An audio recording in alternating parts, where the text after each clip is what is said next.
আসসালামু আলাইকুম প্রিয় দর্শক, নিশ্চয়ই শুরু থেকে আমাদের আশঙ্কা ছিল যে মার্কিন চুক্তি কার্যকর করার পাশাপাশি চীন কতটা সহযোগিতার হাত বাড়িয়ে দেবে বাংলাদেশের প্রতি। এবং আমাদের প্রধানমন্ত্রী তারেক রহমান যখন চীন সফরে রয়েছেন, ঠিক সেই মুহূর্তে সেই আশঙ্কার প্রতি স্পষ্টভাবে ইঙ্গিত করল চীন। চীন বলতে চীনের রাষ্ট্রায়ত্ত গণমাধ্যম গ্লোবাল টাইমস, এই গণমাধ্যমে খুবই গুরুত্বপূর্ণ একটি লেখা প্রকাশিত হয়েছে এবং লেখাটির শুরুতেই তারেক রহমানের নেতৃত্বে দুই দেশের সম্পর্ক জোরদার করার কথা যদিও বলা হচ্ছে, তার পাশাপাশি কিছু অপ্রিয় প্রতিবন্ধকতার কথাও এখানে স্পষ্টভাবে উল্লেখ করা হয়েছে। লেখাটি লিখেছেন Shanghai Institute for International Studies Centre for South Asia স্টাডিজের পরিচালক লিউ জংজি। শিরোনাম হচ্ছে তারেক রহমানের সফর বাংলাদেশ চীন সম্পর্ক জোরদার করবে। আমাদের একটু খেয়াল রাখার বিষয় কি কি বলা হচ্ছে এখানে। এই মন্তব্য প্রতিবেদনের শুরুতেই বলা হচ্ছে যে সফরটি নিয়ে বাংলাদেশের সংবাদ মাধ্যমে ব্যাপক আশা রয়েছে। সত্য কথা, সংবাদ মাধ্যমগুলো ধারণা করছে যে বড় বড় অবকাঠামো, শিল্প প্রকল্প সহ 15টিরও বেশি দ্বিপক্ষীয় চুক্তি স্বাক্ষরিত হবে, এমনটাই জানি আমরা। বলা হচ্ছে চীন ও বাংলাদেশ দীর্ঘদিনের বন্ধু ও প্রতিবেশী এবং দুটি দেশ ব্যাপক কৌশলগত সহযোগী অংশীদার, এটাও সত্য কথা। এবং বিগত কয়েক দশকের যে বাংলাদেশ চীনের সম্পর্ক কিংবা অর্থনৈতিকভাবে বাংলাদেশের পাশে থাকা চীনের এসব কিছু বিষয় উল্লেখ করা হয়েছে। নানান ধরনের সহযোগিতার কথা তুলে ধরার পাশাপাশি এই জায়গাটিতে এসে যা বলা হচ্ছে না, আসল কথাগুলো এখানে বলা হচ্ছে যে প্রথম প্রতিবন্ধকতাটি হলো ভূ রাজনৈতিক। বাংলাদেশ চীনের সম্পর্ক জোরদারের ক্ষেত্রে প্রথম প্রতিবন্ধকতাটি হলো ভূ রাজনৈতিক প্রতিযোগিতার হস্তক্ষেপ।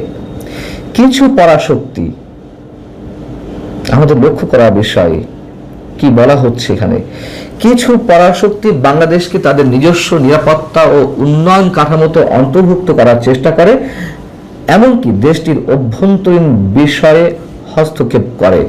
নিঃসন্দেহে এখানে যুক্তরাষ্ট্রের কথা বলা হচ্ছে।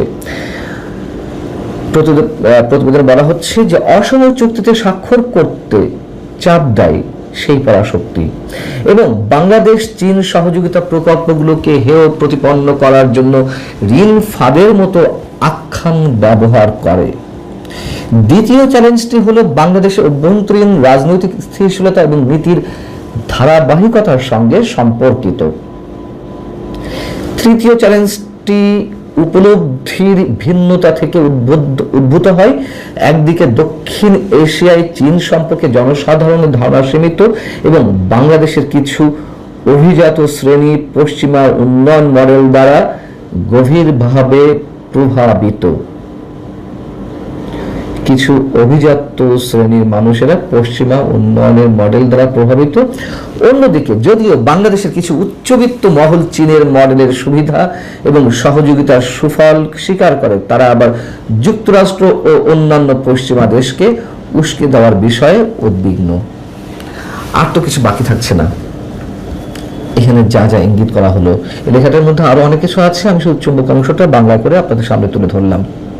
আমাদের মনে রাখা দরকার, এই গ্লোবাল টাইমস হচ্ছে চীনের যে সরকারি দল কমিউনিস্ট পার্টি, ওখানে তো সবাইকেই কমিউনিস্ট পার্টি করতে হয়, সরকারি দল কমিউনিস্ট পার্টির যে মুখপত্র পিপলস ডেইলির পৃষ্ঠপোষকতায় গ্লোবাল টাইমস প্রকাশিত এবং পরিচালিত হয়। তো খুব স্বাভাবিকভাবেই আমাদের এটি ধরে নিতে হবে অবশ্যই যে সরকারের মনোভাব মানে চীন সরকারের মনোভাবপূর্ণ যেই লেখাগুলো, তাই তো এখানে উঠে আসার কথা। এখন মার্কিন চুক্তিতে কি ছিল তা নিশ্চয়ই আমাদের এতদিনে মুখস্থ হয়ে গেছে। মার্কিন চুক্তি অনুযায়ী বাংলাদেশ এমন কোন দেশ থেকে পারমাণবিক চুল্লি, জ্বালানি বা সমৃদ্ধ ইউরেনিয়াম কিনতে পারবে না যাদের যুক্তরাষ্ট্র তার স্বার্থের জন্য ঝুঁকিপূর্ণ মনে করে। যুক্তরাষ্ট্রের প্রধানতম প্রতিদ্বন্দ্বী এই বিশ্বে এখন এই মুহূর্তে চীন, নতুন করে বলা কিছু নেই। এবং সামরিক অস্ত্র আমদানির ক্ষেত্রে যে বাধ্যবাধকতার কথা মার্কিন চুক্তিতে উল্লেখ রয়েছে, সেখানে আমরা যে আমাদের সামরিক অস্ত্রের জন্য চীনের উপরে নির্ভরশীল, সেখান থেকে বেরিয়ে আসতে হবে। চীন থেকে অস্ত্র আমদানি করা যাবে না। স্পষ্টভাবে একটা অনুচ্ছেদে উল্লেখ রয়েছে, বাংলাদেশ যদি নন মার্কেট দেশ বলতে যুক্তরাষ্ট্রের সংজ্ঞা অনুযায়ী অবশ্যই চীন এবং রাশিয়া এইসব দেশের সঙ্গে কোনো মুক্ত বাণিজ্য বা অগ্রাধিকারমূলক অর্থনৈতিক চুক্তি করে, তাহলে যুক্তরাষ্ট্র এই চুক্তি বাতিল করে আবার শাস্তিমূলক শুল্ক আরোপ করতে পারবে এবং বড় শক্তিগুলোর দ্বন্দ্বে বাংলাদেশ নিরপেক্ষ থাকতে পারবে না। বুঝুন অবস্থা। যুক্তরাষ্ট্রের নিষেধাজ্ঞা বা বাণিজ্য যুদ্ধে বাংলাদেশকে কার্যত একই অবস্থানে দাঁড়াতে হবে। এমন চুক্তি কার্যকর করার দিকে এগিয়ে যাওয়ার পথে চীনের সঙ্গে কিভাবে আমাদের উন্নয়নটা সম্ভব, কৌশলগত উন্নয়ন কিংবা অর্থনৈতিক উন্নয়ন, চীন অবশ্যই আমাদের প্রয়োজন এবং এই কথা সত্য, আমাদের অর্থনৈতিক উন্নয়নের সবচেয়ে বড় অংশীদার চীন। এবং আবারও মনে করিয়ে দিই যে এই বিষয়গুলো অবশ্যই আমাদের প্রধানমন্ত্রীর সঙ্গে, সে দেশের প্রধানমন্ত্রী কিংবা রাষ্ট্রপতি শি জিনপিং এর সঙ্গে যখন দ্বিপক্ষীয় বৈঠক হবে, তখন নিশ্চয়ই এই প্রসঙ্গগুলো তোলা হবে।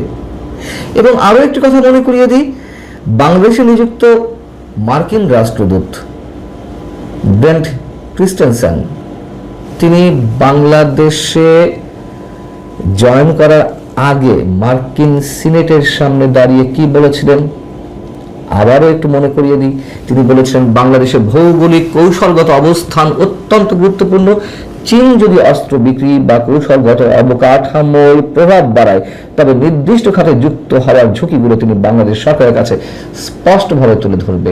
এবং স্পষ্টভাবে কথা বলার জন্যই আমরা জানি আমাদের প্রধানমন্ত্রী যে রোববার মালয়েশিয়া হয়ে চীন সফরে গেলেন, শনিবার এই ব্রেন্ট ক্রিস্টেনসেন সরকারি ছুটির দিনে পররাষ্ট্রমন্ত্রী, যাকে আমরা সবাই সন্দেহের চোখে দেখি, তার সাথে বৈঠক করুন এবং নিশ্চয়ই তিনি এই কথাগুলো মনে করিয়ে দিয়েছেন। এই পাশ থেকে ওই পাশ থেকে চীনও মনে করিয়ে দিচ্ছে।